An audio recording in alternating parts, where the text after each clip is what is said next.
σημαντική της αυτοδιοίκησης, βέβαια.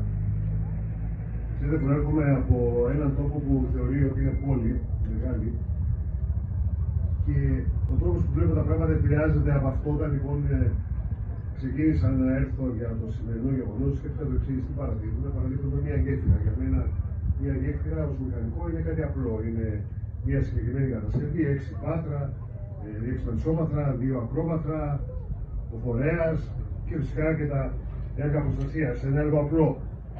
Όταν έφτασα λοιπόν εδώ, το πρώτο που με ρώτησαν οι κάμερες και οι δημοσιογράφοι είναι: πρόκειται για μια πολύ σημαντική μέρα για μας. Τι βλέπετε?